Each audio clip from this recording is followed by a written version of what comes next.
जय हिंद दोस्तों एक बार फिर से आप सभी का स्वागत है हमारी इस ज्ञान की दुनिया में। दोस्तों आज के हमारे इस वीडियो में हम आपको सुनाएंगे शिव महापुराण श्री रुद्र संहिता के तृतीय खंड के अध्याय 49वें की कथा, जिसमें ब्रह्मा जी का मोहित होना बताया गया है।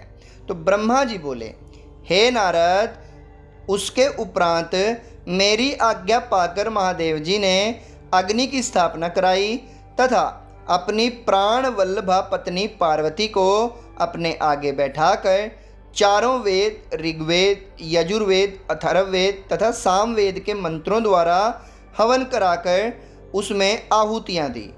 इस प्रकार उस समय पार्वती के भाई मैनाक ने उनके हाथों में खीलें दी। फिर लोक मर्यादा के अनुसार भगवान शिव और देवी पार्वती अग्नि के फेरे लेने लगे। उस समय मैं शिव जी की माया से मोहित हो गया। मेरी दृष्टि जैसे ही परम सुंदर दिव्यांगना देवी पार्वती के शुभ चरणों पर पड़ी, मैं काम से पीड़ित हो गया। मुझे मन में बड़ी लज्जा का अनुभव हुआ। किसी की दृष्टि मेरे इन भावों पर पड़ जाए, इस हेतु मैंने अपने मन के भावों को दबा लिया। परंतु भगवान शिव तो सर्वव्यापी और सर्वेश्वर हैं, भला उनसे कुछ कैसे छिप सकता है। उनकी दृष्टि मुझ पर पड़ गई और उन्हें मेरे मन में उत्पन्न हुए बुरे विचार की जानकारी हो गई। भगवान शिव के क्रोध की कोई सीमा न रही। कुपित होकर शिव जी मुझे मारने हेतु आगे बढ़ने लगे।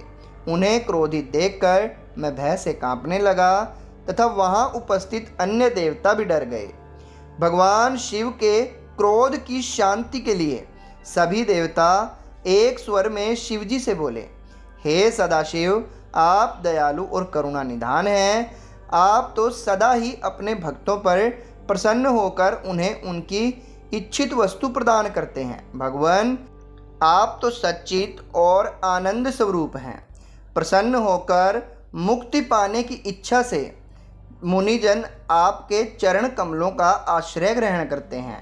हे परमेश्वर, भला आपके तत्व को कौन जान सकता है। भगवान, अपनी गलती के लिए ब्रह्मा जी क्षमा प्रार्थी हैं।